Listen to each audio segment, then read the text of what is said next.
I want to say that I'm not going to be very popular with technologists. I'm not going to be very excited about what is coming for AI, but on the contrary, a little bit challenging everyone in this room to be a little more critical.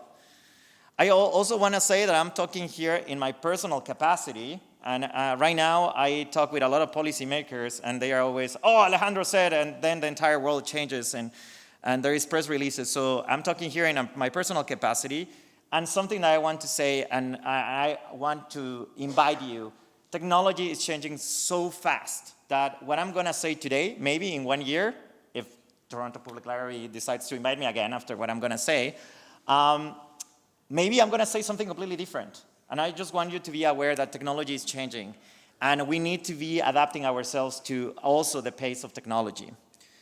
So first, and before I start, I want to acknowledge my friend and fellow colleague, Gista Kennedy. He's an Anishinaabe and Haudenosaunee, and he created all these art that you see in the slides. And I just want to say that you can see a lot of his art in Etanona Wastinu, a community center that is at Toronto Public Library in Bessarion subway station. He created a mural, and you can see a lot of this, the art of Gista. But all the slides, I want to honor and recognize the important art that he has created. So the agenda of today, to be honest, I'm a little bit more adaptive because we'll see how things are. We have limited time, but I promise you we have many, many topics really interesting happening right now. I just want to provide you, first tell you a little bit more about my work and why I'm in front of you today. The second is providing you a little bit of context of what do we mean with data colonization and how we all experience data colonization. Third is a lot of what are the indigenous approaches to this. And finally, if we have enough time, I want to provide some of the challenges around AI and what we are seeing in the systems today. And then we are going to have a Q&A. So first, on my positionality, as Fiona already mentioned, I had the honor and the privilege to found it with a lot of my different colleagues, Haudenosaunee, Anishinaabe, Cree, and Métis colleagues in York University, the Indigenous Friends Association. And with that, we started creating a lot of educational programs for Indigenous youth to get into technology. And every time that we were in this path of creating all these educational programs, we encountered the challenges of colonization and how we were replicating a lot of the models of colonization when we were teaching technology. So this started a very interesting process of reflection and how we can start challenging, the forms of power. And now, based on that initiative, I also was one of the co-founders of the Indigenous Tech Circle, that is a pan-Canadian Indigenous organization that brings a lot of Indigenous peoples that are working around technology and bringing a lot of the Indigenous worldviews into digital tech.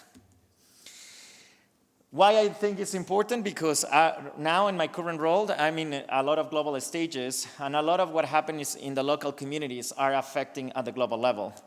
Last week, as you know, it was the UN General Assembly, and there were a lot of concerns about AI. The world initiated an AI governance group where the majority of countries signed for this AI governance group. And a little bit of what is at stake is how private sector, governments, and civil society can continue working together. But what I want to bring today is the reflection of why the representation is so important in these stages. Why it's so important bringing Indigenous ways of knowing in coming to these stages and bringing the ethical and the community values into the design of technology. And that's why it's one of my biggest missions is to bring more Indigenous peoples into these conversations. Context, the Silicon Valley approach. And I think nowadays you are watching the news and you are aware of what is going on. But the data colonization and a lot of the practices that we saw in historical colonization, one power in the other side of the world coming to the other side and basically extracting resources from the land, now we have replicated the same models in the digital spaces. Now we are not talking about natural resources, now we are talking about data. And we are talking about the data of everyone here. So connecting to the previous conversation, I was listening to the panelists, and it was really interesting just to bring more examples of how data colonization affects all of us. Who here, please raise your hand if you have used Wikipedia in the past. Wikipedia, yes, you know, this big online and especially in the library. One of the biggest concerns of Wikimedia Foundation is that all these generative AI models have used Wikipedia without any compensation to Wikimedia. This is creating an entire crisis in the movement because now a lot of the volunteer authors of the Wikimedia movement, they don't want to share their content because now you are like basically putting your content for ChatGPT and all these models without any consent, without any recognition. So all the entrances in Wikipedia are being just extracted over and over and over again by these AI generative models. The second thing is when we talk about AI, sometimes we think about, you know, the harassment online and how that can create a psychological effect on us. But I just want to tell you that right now, there is the lethal autonomous weapons systems that are being used in the genocide, basically AI killing people. Now, the biases that we were talking about in the previous panel, those biases are killing people. Oh, it was a mistake. Oh, we targeted the wrong civilians. But now that is connected to a weapon. And basically, that is part of a lot of the, you know, uses of AI that not many people are talking about. Also, 9 days ago, you know, in different media outlets, Microsoft started a third-party investigation about the usage of their cloud services and AI services on mass surveillance. And they decided to stop, you know, the delivery of services to the Israeli military, because they found that a lot of the Microsoft Azure cloud systems, they were used for mass surveillance. So we just need to be aware that, you know, a lot of the sociopolitical aspects of technology are affecting us. And all those promises of technology, you know, the democratization of countries, the two-way conversation with our politicians are becoming more and more difficult. What I just want to bring you today, and of course I have more examples, what is happening in Afghanistan, the internet shutdowns in Afghanistan, what happened in Nepal 2 weeks ago. There are many things happening in the world right now that are connected to human rights abuses and the use of technology. What I want to bring for all of you today is to start thinking critical when we are using technology. Of course, we are jumping into the AI race, but we need to be conscious how we are replicating a lot of the models. Also, last week, TikTok. Who here uses TikTok? Young people are not many. But TikTok, for example, part of the deal in the US, now TikTok is going to be purchased by Oracle. Now, what is the problem of Oracle purchasing TikTok? Now, Oracle has the control of the algorithm. So anything that is not aligned to the US administration can be banned in the platform. So there is a lot of political implications when we are talking about these issues. So also, I just want to, I think we are very, very aware of the economic aspects of technology, but I just want you to start reflecting at a personal level how many services or devices we depend in those 5 companies: Meta, Google, Microsoft, Apple, and Amazon. They have become the 5 biggest companies of all times. The amount of power they have they have more power than national states. So it's so important that we are aware of the power dynamics and how, you know, with the change of algorithm in Meta, in Instagram, on Facebook, you can change an election. And there is already a lot of different studies about how changing the algorithm can change an entire election. And we saw that last year with the election in Canada. So there is a lot of power when we are talking about algorithms. And of course, economic power. In the previous panel, we also talked about the environmental aspect. And of course, part of the narrative that it was promised to us was that this is a green and the wayless economy. But actually, we are consuming a lot of resources every time that we are talking about technology. I just want to share with you this map is by a Brazilian grassroots organization called Coding Rights, which maps a lot of the extraction of resources and how technology is connected to the extraction of environmental resources. There are many responses to data colonialism, and a lot of one big aspect, and a lot of people have been telling me, so Alejandro, the answer is not to use technology. The answer is not to engage. The problem is, at the stake that we are, that is not the simple answer, because be disengaged completely from technology will take you out from a lot of conversations, will be excluding you, and you will be making your own choice to self-exclude yourself. So we need to be a little more critical about the ways that we use and how we are engaging with the big tech platforms. The other parts of engagement, it has been around, okay, let's get out of the US-based big tech, and now let's use companies that are based in other geographies. Let's say China, let's say India. The problem of this is that all these companies are replicating the same models. So it's so important that we are aware of this and how we are going to be able to continue engaging and trying to continue challenging the governments about how they are engaging with technology. Now, in a positive note, what can be, okay, Alejandro, now you have been saying about this data colonization. What can be the aspects about indigenous ways of knowing? So this was a journey that I started with several elders in the creation of an app that started in 2015 of how we can create safer, never safe, but safer digital spaces for indigenous peoples.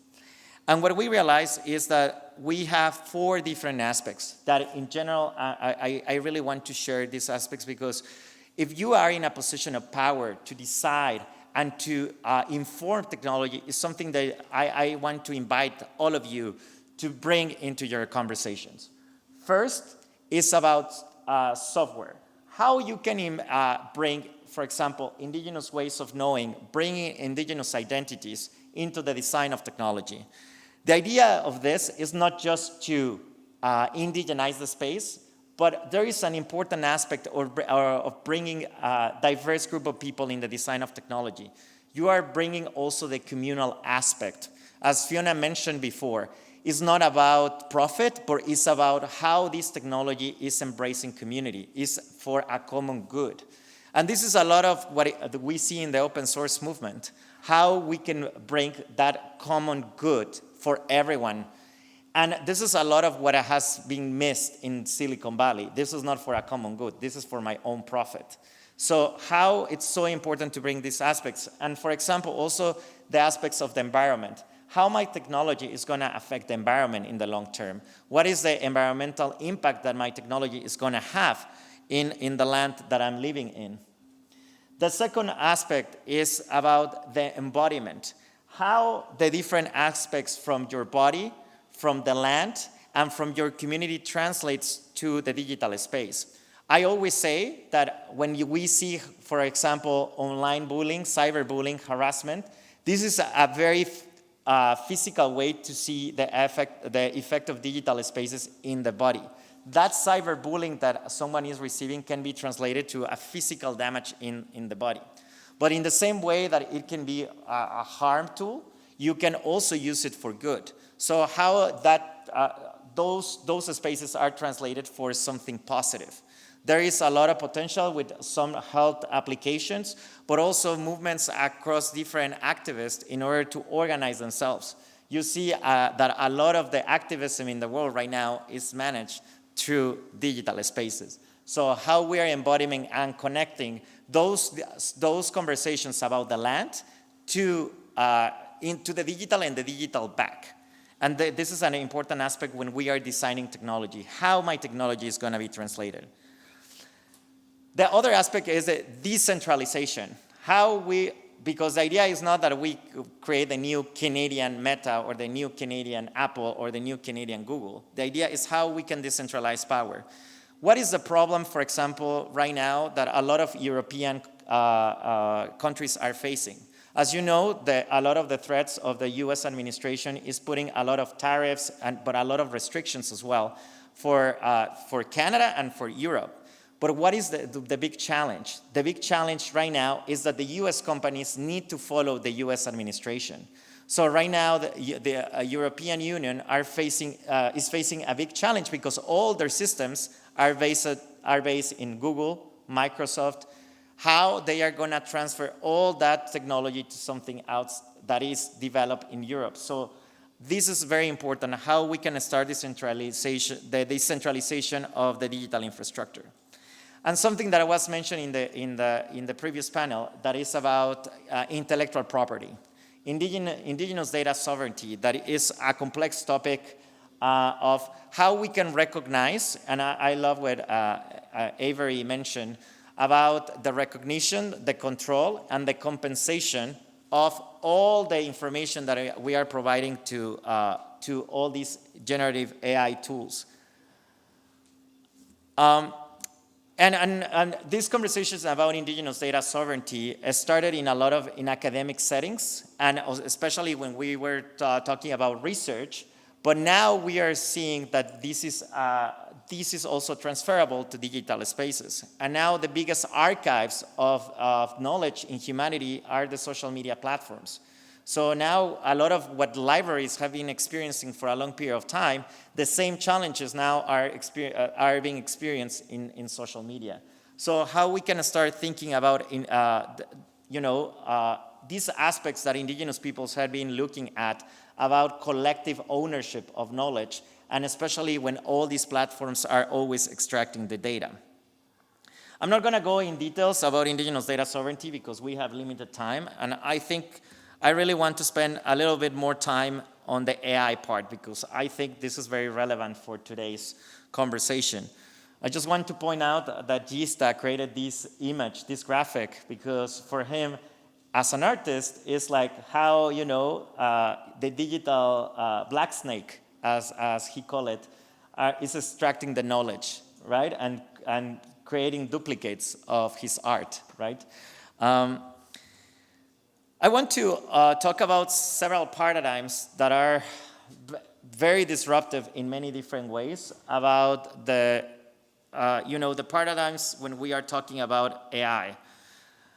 So as many specialists and researchers in academia have been saying, generative AI is mathematics.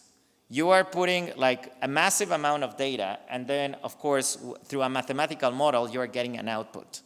So it's not magic, but what does this mean? They are not thinking machines yet. There are certain aspects of the generative AI that are evolving, and every day we are seeing evolution, but until now, they are, in the majority of cases, they continue to be just mathematical models. So this, and why it's important to agree on this, because if we are providing biased data to the model, the output is also going to be biased. So a lot of the data that was used to train these generative AI models had a lot of biases. So it's important to be aware of that. The Moore's law is a law in computer science that promises that every 2 years, the number of circuits in a motherboard were going to duplicate. But now that Moore's law is also applied in AI. What is the problem of promising more and more capacity in AI? That every time that we are promising more things to AI, there is a lot of environmental aspects because the amount of energy that is needed to compensate the use and the computer power that is required. In a lot of global majority countries, we are seeing a lot of cases where these data centers where AI is implemented actually are taking away a lot of the energy from the local and regional towns and cities. So there is an implication with this Moore law. The transhumanism that it was even mentioned before, like the AI is going to become more powerful than humans, so humans are not needed anymore. The problem of this is that this can be embedded in the AI logic. In the AI logic and in the how you train the algorithm, this can be the way that you train your AI. Humans are less than machines, so like basically with the same BIOS that we are implementing with a lot of different groups, this can actually do that. The pay-per-click maximizer paradigm is that you can ask the machine, you need to create the best algorithm without failure in creating paperclips, no matter what you do. So there is this pattern that after a lot of iterations, and because you don't know the output of AI, the machine can start using humans as part of the materials to create paperclips. And actually, it's completing the task, creating paperclips. But these ethical aspects of, hey, what is the line that you cannot cross in order to create paperclips? And I think there is a lot of different concerns, and my example of the lethal autonomous weapons laws is one of them. What is the limit for AI? And let me tell you that there is a real concern because now data privacy laws are being used in order to push back on this. You are providing me a platform to start running my services. I don't want you to know anything that I'm doing inside. But what about if what you are doing inside is killing people? This is part of being conscious. Ownership of data, that is something that I already mentioned. And one thing and it was in Stanford published an article that a lot of the scientists and data scientists, they were not certain about the outputs of AI. Part of the principles of AI is that you are not coding the outcome. You don't know what is going to be the final outcome. So it has evolved to the point that you don't know the results. You don't know what is going to be the final output. And this is where hallucinations, that we are seeing a lot of hallucinations in all the models. So imagine that you are connecting the machine to a weapon in a warfare or in a war zone, and then you don't know the output. Oh, it was a mistake in the algorithm. Oh, there was a hallucination. Oh, sorry, we killed 50 civilians. A mistake in the algorithm. One thing that I want to, and in purpose, and I know that is a little bit controversial, these images, but I use this as the prompt for generative AI. And this is the BIOSes. When you can actually do it in your phone, when you start using this type of prompts, you can see the BIOSes of AI. This was using Midjourney and DALL-E, that it was the model in ChatGPT. For example, the prompt of a Mexican activist giving a public speech in the United States. So this is the BIOSes that you are receiving. And I'm putting myself there in order just to be, of course, very visual of the BIOSes of AI. But just remember, the BIOSes of AI are not just images, are also text. So I think this is very important when we are designing things with AI, that we need to be conscious about these BIOSes. Also, I don't want to get into a lot of details because the limit of time. But there has been a lot of controversies about, certain models are more lefty, certain models are more conservative than others. Why? So initially, you can see that ChatGPT was the more progressive. Gemini used to be the most conservative. And the answer is why? One of the biggest challenges in data modeling is that when they were scrapping the internet, there was a lot of qualifiers of the quality of information. So the quality of information is, for example, if I write an article about Toronto, that I put references to all the things that I'm claiming about Toronto. So that article, if it is well referenced to a lot of sources, that will have a higher index in the quality of information. Commonly, that is more common in more progressive articles because they are scientific based, because there is a lot of scrutiny in the way that we write. So that's why a lot of the models were leaning to the progressive side, because the quality of information, not because the political stand. But what is happening now is, of course, this was 2023. What is happening now, and of course with the political shifts, now basically a lot of politicians in the US have been pushing a lot of the AI models to move to the right. And you see a lot of examples of that happening live. I don't know if you remember Grok, when Grok in Twitter became so like totally authoritarian and saying very controversial things, because they tried to move the algorithm to the right without thinking about the consequences of what does that mean. Right now, Grok now is went back, and now part of the lines of conditions to provide you a prompt is to check all the tweets of Elon Musk and checking that like the answer that he's giving you is aligned to Elon Musk, because they realized that actually a lot of the answers that Grok was giving was against what Elon Musk was saying. So as a policy, the company decided to put that as part of the rules. So Sam Altman, the OpenAI CEO, the owner of ChatGPT, mentioned this: AI will probably most likely lead the end of the world, but in the meantime, we'll be great companies. And we're seeing that. A lot of the good news on AI. This before ChatGPT, in a lot of indigenous circles, there were a lot of concerns about artificial intelligence. And before ChatGPT, to be honest, not many people were paying attention to them, because it was like, no, it's going to take a long time. But now that everyone saw the power of generative AI, then a lot of people started jumping into the conversation. There has been a lot of concerns about how the governance models of these AI algorithms, and how we can actually acknowledge and have control of the data that we are giving to these algorithms. And it's still an ongoing process. It's not a perfect process, and I cannot tell you, oh, this is the manual to follow 1, 2, 3, 4 in order to get to that place. This is an ongoing conversation, and because AI is running so fast, that things that it might be applicable today will not be applicable tomorrow. There is a lot of questions about AI and indigenous languages.